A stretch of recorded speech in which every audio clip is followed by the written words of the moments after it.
Thank you for taking time out with Premier Sports Officials Association. Sean Johnston here from Omaha, Nebraska, bringing you basketball training topic, commit to prevent. And our ultimate theme and goal this year is consistency. So after this training tape moving forward, we hope that the basketball officials take this information and buckle up for the rest of the season. So we are going to commit to prevent tragic events happening during pregame, during substitutes, after foul calls, before, during, and after timeouts, and then last second shots. And this is just a review of a grade value as we watch the film. We're going to grade the officiating crew.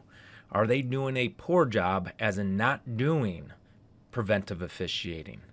Are they doing a fair job? They're doing it, but incorrectly.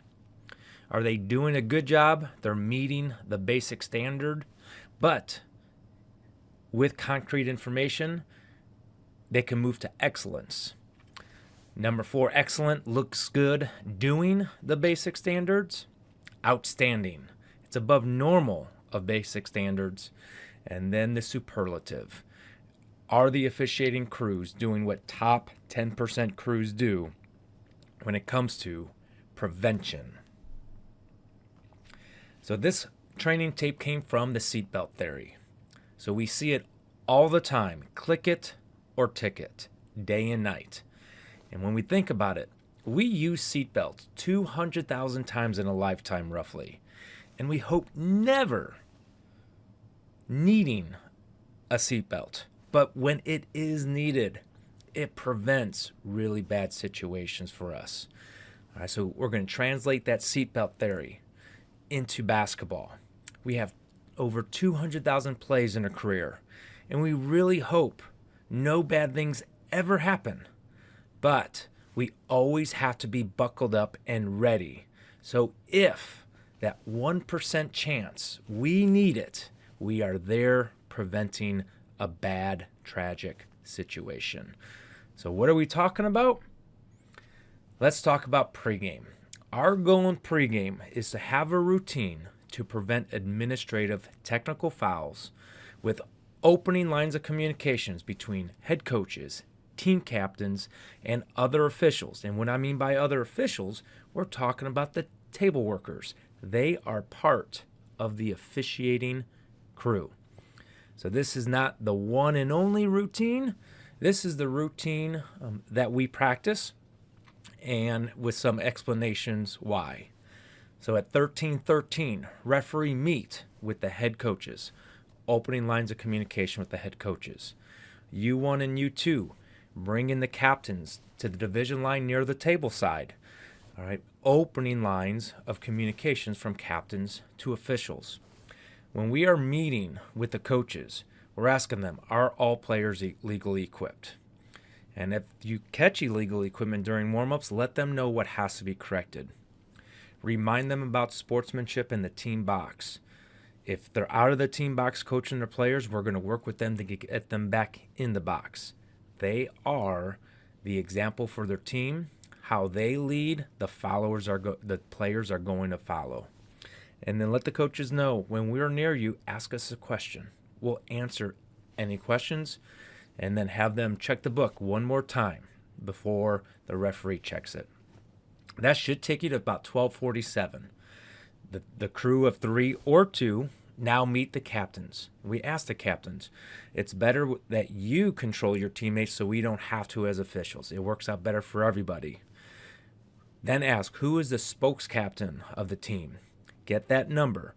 Allow that player to go to any or all the officials with questions. Hey, what could my teammate do differently next time to avoid that foul? Can you watch so-and-so from the other team? We feel that they're getting too physical. You allow that a leadership responsibility on that one teammate. This should take you to 12 minutes. Referee, take a look at the book. Is it signed by the head coach or JV coach? And if not, take it to that team bench. Have them confirm all players are in the book. numbers are correct, JV quarters are correct, and the starters are correct. The home team copies.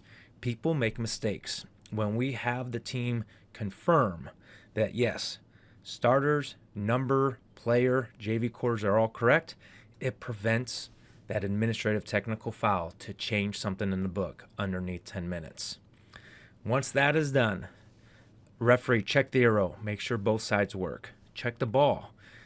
Is it too much air? Is it not enough air? Talk to your other officials, the table workers. Shot clock. When do we start it on an inbounds? That's on illegally touched. When do we start it on a missed shot? That's when it's illegally possessed. Is there an auto recall if there is a mistake? Or do we know how to reset it efficiently? Talk to the clock keeper. Please, after a foul, don't buzz the horn for subs until we're done reporting.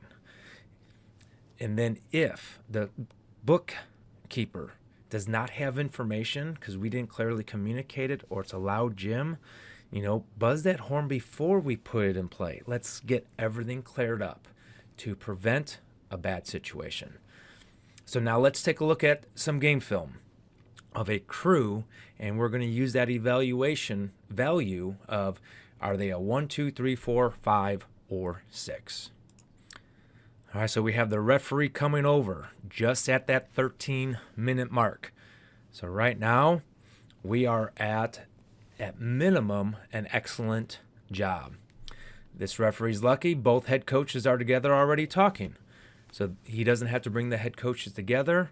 He is already with both head coaches talking about player equipment, sportsmanship, timeouts, questions. Very efficient. Nice, short, and sweet. That is outstanding right there. We have umpire 1, umpire 2, getting the captains near the division line, near the table. Excellent job. Opening lines of communication. This is exactly what we're looking to do as an officiating crew. Now we're going to get spokes captain from either team to talk to the officials, and then all the captains, please control your team so we do not have to. It's better off that the players control their teams, and positive communication between each other, not negative between each other. So now the referee is going to check the scorebook. He does a outstanding job of counting the players versus the players that are warming up on the court. He's going to do an outstanding job of checking the starters. What could turn that outstanding into superlative, all right, is having the coaches sign the book. It's that double, triple check. That is all correct. So yes, it is 5, but if you want to make that top 10% of officiating, have the coaches sign the book, just in case somebody had incorrect information from the JV game or copied something incorrectly.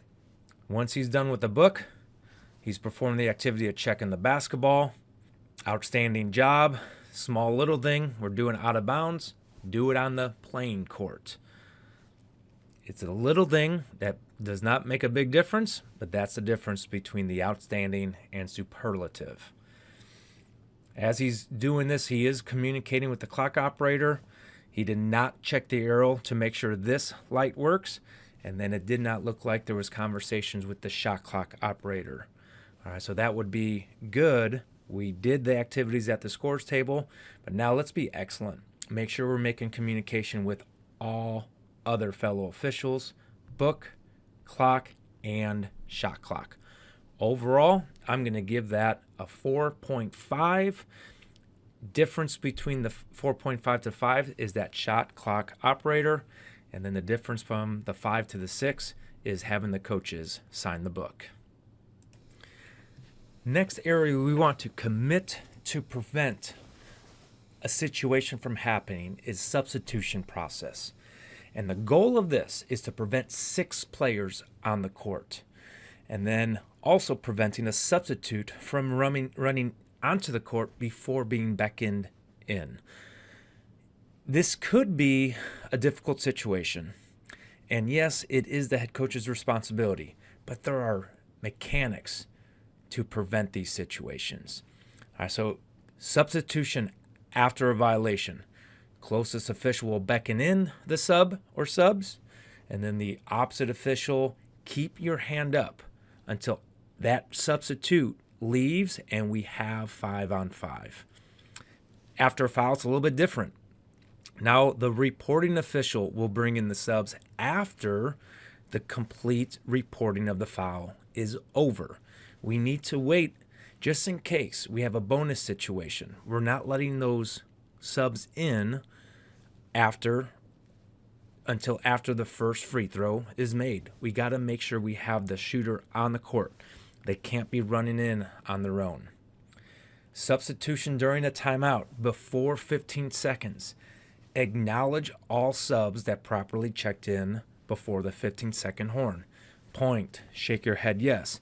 They got to the X. The other team could clearly see that that sub is now in. That is important in important games, in important parts of the game. It has to be clear that a sub was made so the other team, if they need to react, they have time to react. If there's a substitution after the 15-second horn, so now the defensive or the opposing team doesn't have time to react to that sub, we now have to communicate to that player and the head coach. They are not allowed in the game. Get that player's number and confirm they're not on the court at the completion of that timeout. Beginning of the second half, U1 or U2, whoever's opposite arrow, this is a substitution process. When you get the basketball for your referee, make sure you're asking the scorekeeper, did both teams report who will start second half? If they didn't, the last 5 players that were in the game at the end of the second quarter, they are to start the third quarter by rule. So let's prevent that, because there's no way we're going to remember what 10 players were on the court at the end of the second quarter. So go over there, 1 minute left, confirm they reported the starters. If the answer is no, you go to that team. You still have 45 seconds, 15 seconds before the horn to get those who is starting the second half into the book. Now, after that substitution process is done, non-adjudicating officials for the inbounds or for the free throw give a closed fist stating, yep, I counted 5, I have 10, I'm ready to go. And then whoever is administering the free throw or the throw-in, count 5 for each team, look at the team benches to make sure there's no late subs, then put the ball into play. Slow down, no hurry. Foul process. Our goal is commit to prevent missing bonus free throws, prevent missing getting the incorrect shooters, and then prevent missing reporting incorrect numbers. So as we watch game film, we'll give some examples. But the calling official, you are responsible for giving signal and voice of player who fouled, what type of foul, and resumption of play. That way your partners know what happened and what will happen. You give them information so they could help in case you lose information. Non-calling official, get the player's number that got fouled every time. The calling official has to remember who they're going to report the foul on. The non-calling official has to help who got fouled. That way, if we miss a bonus situation, we get distracted. We have a partner always getting that foul number of who got fouled. And then all officials, when available on the scoreboard, confirm the team foul count was added. So know we went from 1 to 2, 2 to 3, etc. If you can see on the scoreboard the player number and how many fouls that player has, confirm that is correct. Because it's amazing, we report 33, and it's just one little half button away. They put it on 23. If we see that on the scoreboard, we correct it right away. It's going to prevent issues later on in the game.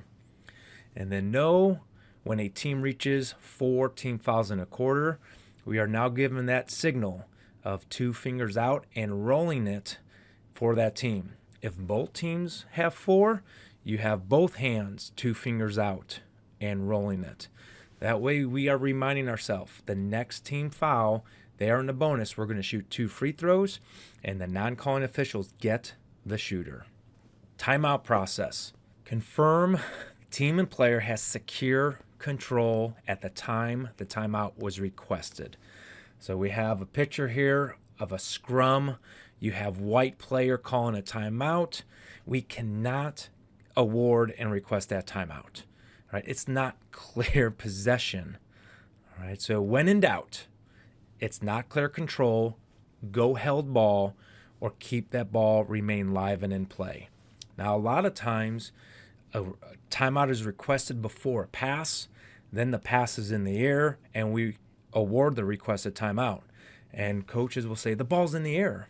But at the time the timeout was requested, there was clear control of the basketball. After we do grant the timeout, point to the player or coach, requesting the timeout while watching the players. Do not take your eyes off the players. Dead ball officiate. Continue to watch both teams go to their team bench area. Players are going to cross each other. If we turn our back or walk away from players during a dead ball timeout situation, eventually there's going to be a crash. So let's stay buckled in and stay tight. Do not go away and unbuckle until the vehicle has come to a complete stop. And then administering official, get 30-second versus full timeout from the coach who we awarded the timeout to after the players are in the team bench area. If you just slow down, guess what's going to happen every time? Coach is going to tell the players to sit. Sweet, full timeout. Players are going to tell their players to stay standing. Now we know it's a 30-second timeout. We don't have to be in a hurry. Oh my God. Is it a full or 30, coach? While players are crossing. Order of operations. Yes, timeout requested. Yes, granted. Players crossing, we're watching it. Players to bench. Now 60-second or 30-second. And then at that 15-second horn, one official get near huddle to assist the team getting out. Do not leave that huddle until your team has broken from that timeout. 15-second, get in there. With about 5 seconds, hit your whistle hard. All right, if one official does it all game long, the other 2 doesn't, now we got inconsistency. Well, why are you forcing us out of the huddle? Your partner over there, they're not forcing them out of the huddle. Why do they get to have the longer timeout than us? We need to commit to consistency. And then we have the last second shot process. Our goal in this process is to prevent 2 officials with 2 different judgments. One saying count the basket, one waving off the shot. So at 1 minute, we're going to acknowledge with one finger in the air to our crewmates that every whistle we need to have clock awareness. So that's when everybody else in the gym really pays attention to the clock. So let's remind ourselves, under 1 minute, hold up one finger right near your head. Doesn't have to be high in the air, just right near your head, and get that confirmation. If you don't get it, the next dead ball, make sure we are overtly communicating to our partners. When we're underneath 35 seconds, the official opposite the table, trail or center, tap your chest. That means my shot. Calling official has the ball. Other officials, we do that because we're expanding our primary coverage area. So if I'm a center official and it's on the trail side corner, I'm responsible for the last second shot. I now am watching the ball more than my area. So now if they're doing a backside screen, that lead official has to open up their area of vision for responsibilities of off-ball contact. All right, so we have to be aware of that. That's why we have these mechanics. If we're above 35 seconds, but close to the expiration of all officials have to have clock awareness because we have last second shot. Yes, it is one official, but we have to have clock awareness because now any official could call a shot clock violation. If that ball is not out of the hand prior to the release and the shot clock horn going off, we have to put the exact magic number on the clock. So above 35, we all have shot clock violation. We have to be aware. So if it's 36.1, I'm not going to my chest. I'm not pointing to my partner, because all of us have shot clock violation. If that ball is in the hand when that shot clock goes off, it is 1.1 second left. That is a crew responsibility, not one person. So now we're going to go to a game video, last 4 minutes of a quarter, to talk about all these preventive situations. And as we're doing this, we are going to use that numerical value. Are they doing a good job, excellent job, outstanding job, or superlative job to evaluate the officiating standards? So this first situation coming up here, we have a foul. Hit on the arm, 2 shots. Now we have a partner saying 2 shots. This is where the non-calling officials, we should be pointing who the shooter is. Now that we have the information of our partner judgment in the act of shooting, I am going to help my partner out and always point at the shooter, so we know the correct shooter is going to go to the line. So we have a good job of communicating 2 shots. We do an excellent job of communicating to players and lining them up. What we could do differently, outstanding to superlative, point out that shooter. We're going to fast forward through this. Notice we have 2 subs. So the situation here is a free throw after a foul. The nearest official is going to beckon in the subs correctly. So good job on that part.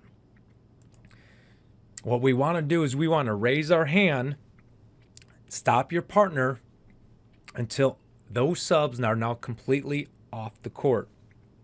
We're also doing an excellent job of communicating, hey, we have a sub for the shooter here.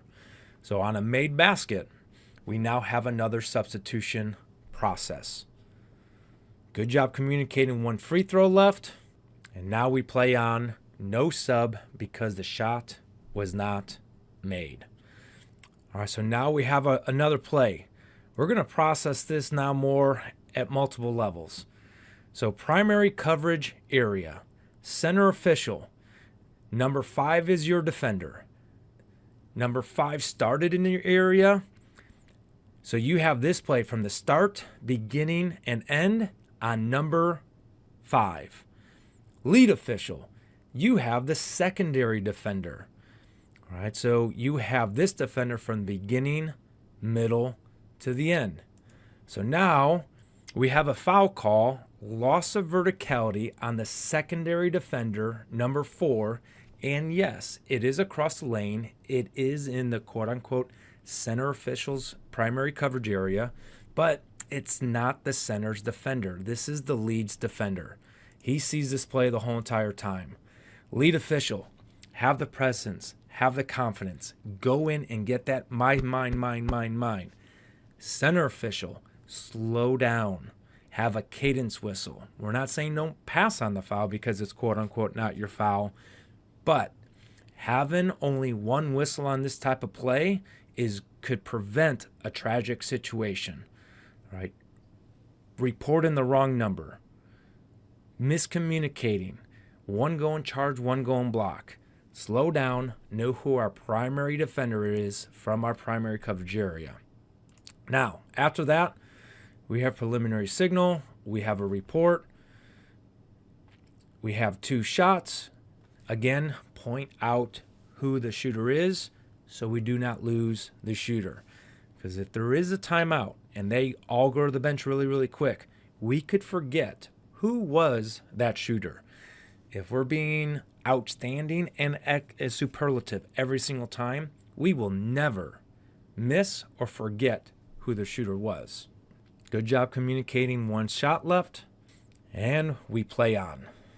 The next example of dead ball officiating, again, buckle in and prevent. We're doing a good job here. Off official is looking at the benches. We have a substitute, and then we have the official opposite table after a violation blow their whistle, beckon in the sub and keep the arm up until that substitute is clearly replaced. Now we have a closed fist stating, yes, we have 5-on-5. Adjudicating official, before you put that ball in play, count 5-on-5 yourself and look at the benches again to make sure now this white team does not react with a late sub. Here we go. Another sub. Good job keeping our eyes on the benches. As we go here, we have a foul called. We have resumption of play out of bounds during the dribble. Reporting official is reporting the foul, and then after the foul is beckoning the sub, and the official opposite table, who has the best vision of the whole court, has their hand up the whole entire time until all subs clearly leave the court. So a good job, an excellent job with the substitution process there. To move it from excellent to outstanding, all three officials give that close fist to each other instead of just one official. Now also notice, a team just reached 4 team fouls. All right, so this is where we want to give one hand, 2 fingers, and a circle. So it reminds us, next time the Eagles foul, the Mustangs are going to get the 2 free throw bonus award. So now here's going to be an example of a timeout. We have the timeout granted. We have these players right here who are going to be crossing. All right. All officials should be walking towards the players. We do not want to turn our backs to the players here. We do not need to start the 30 seconds yet until all players are their team bench area. What we need to be doing really is preventing these coaches and players from coming onto midcourt right now. So if we were to replay this timeout situation, we're going to blow our whistle. We're going to grant the timeout.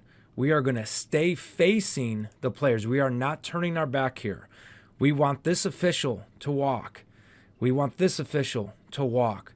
We want this official to help keep these coaches back on their side of the court. Because it might only be 1%, but if we're not buckled in, if we're not running a tight ship, we are going to have a crash, a collision, and a potential fight. We need to be strong and present all the time. Because if we don't do it all the time it happens, we're not going to be ready for it. Now at this point right here, all teams are their team bench area. This is when I'm going to be looking for, is it a 30-second or full timeout from the white team? And guess what? Coaches have everybody standing. That's going to give it away for me. So now we're going to play this out for dead ball officiating. We have to stay buckled in here. So this official will be watching the blue team subbing. This official will be looking for the white team subbing. We cannot take our eyes off of these situations. All right, no more subs. So now these two officials did an excellent job of keeping dead ball officiating. They're doing an excellent job of getting to the huddle. And now let's see if they stay there until their team breaks the huddle. All right, so this is outstanding. They stayed there until the teams have separated. Now, small little thing, the difference between outstanding and superlative. All right, if we remember, the official that adjudicated the timeout, they were standing on this sideline. They now switch sides. You don't want to switch positions on a timeout. So whatever position you were at before the timeout, that's where you're at after the timeout. Small little thing, most people won't notice, but it can be a huge thing at the end of the game where a coach will be like, wait a minute, why did you guys switch positions? Why is that official who called 7 fouls against us all game now underneath the basket? You guys are putting us at a disadvantage. That official wants to call a foul for us at the end of the game. Yes, true story. Crash, collision, technical foul after that situation. So do the mechanics as prescribed. Coaches will not be able to use that against us. Next play situation here. We got a common foul during the dribble. Resumption of play. Baseline, no shot, clear communication. Partner picks it up, communicates clearly. We have foul reporting after foul reporting sub, keeping the hand up. And there was a superlative signal. It was really fast, but it took place. So now we have one official superlative. Let's get all officials superlative. So it's going to be slow motion here. We have 2 fingers and the rolling action. This is communicating now. Both teams, 14 fouls. And now any fouls that's not a shooting foul is going to result in a 2-shot bonus for the remainder of the quarter. So non-officials giving this signal, give it back. Be a mirror. Reflect it. So all 3 are superlative and are on the same page. All right, so we're approaching 1 minute left. So now this is a good time. 1 minute left. Raise one finger in the air to communicate. Now we have a foul call. We just had the rolling 2 fingers, but it's a player and team control foul. No bonus free throws. All right. Now we're going to talk about reporting this foul. We have the official who is opposite the table in the lead position. By mechanic, calling official on a foul, you are to remain on table side. This is not a long switch. This is the reporting mechanic. And the reason for it is this. This calling official has the information to give the coach. So we want the calling official who has a foul to remain table side so the coach could ask the question, not yell the question. So this is a good job, an excellent job of calling the foul, clearing the players, making eye contact. But to go to outstanding and superlative, call an official on a foul, stay table side so you are now near the coach so they could ask you a question and you could give them the answer. Since we did not give under 1 minute signal, we have a dead ball situation. This is a great time. All 3 officials, before putting the ball in play, hold up one finger. Let everybody know. We all know 56.5 seconds. So we have to get the magic number, 56.5 minus 35. Clock is important. Everybody in the gym is paying attention to it. So let's buckle in even tighter so we have everything under control. All right, so we have a double whistle here again. So let's just go back to our primary coverage area with our primary defenders, and let's try to work on having one whistle on these plays. And whether it's the primary coverage official, one whistle, or a cadence late whistle, one whistle. So this defender, primary coverage area, center official. This defender, primary coverage area, the center official. The lead official has this help side defender as a primary coverage area defender. So this is where we need to communicate. If the foul is on the defender that was in the lane, it is going to be the lead's call. If it was on one of the 2 defenders that was in the center's area, it's got to be the center's call. Get together and communicate who fouled, and the correct official go report to the table. Now, based on that, we need to get, is it in the act of shooting? Is it prior to the act of shooting? So now, this third official who's farthest away from the play, he could be the crew saver.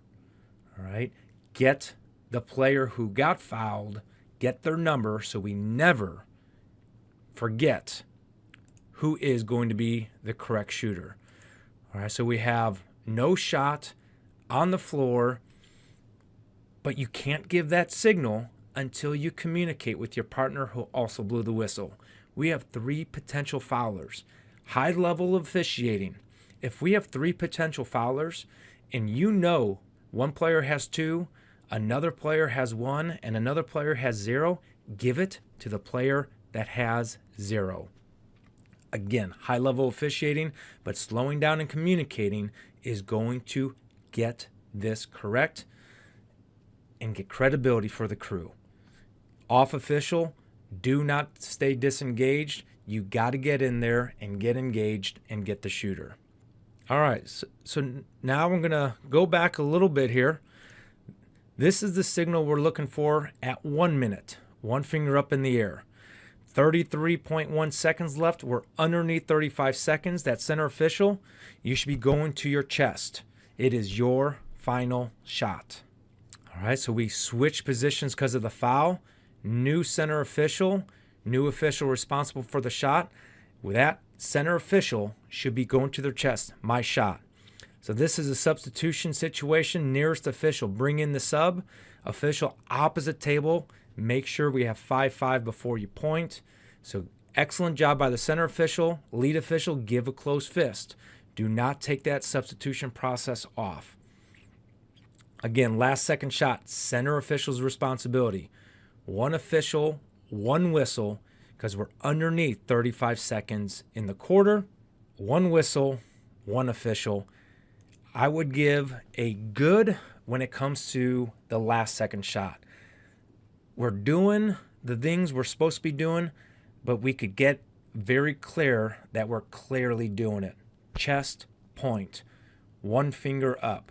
Over communicate. Yes, it doesn't seem like a big deal. First quarter, 18-9 ball game. But if we're not doing it all the time, if we don't buckle up all the time, when we actually need to do it, that 1%, when we actually needed that seatbelt, the 1%, we're not going to be in good habits. So as we conclude this training tape, we want to thank everybody for taking time out to review how to prevent tragic situations, just like we do while we're driving. Click it or ticket. Prevent it or regret it. Challenge yourself, challenge your crew. Be overzealous on the prevention of bad things happening. Click it every single time you put it in drive or reverse on a vehicle. Buckle it in every single time you step onto the basketball court. Thank you for taking time out with PSOA. Officials, remember, you're only as good as your last call.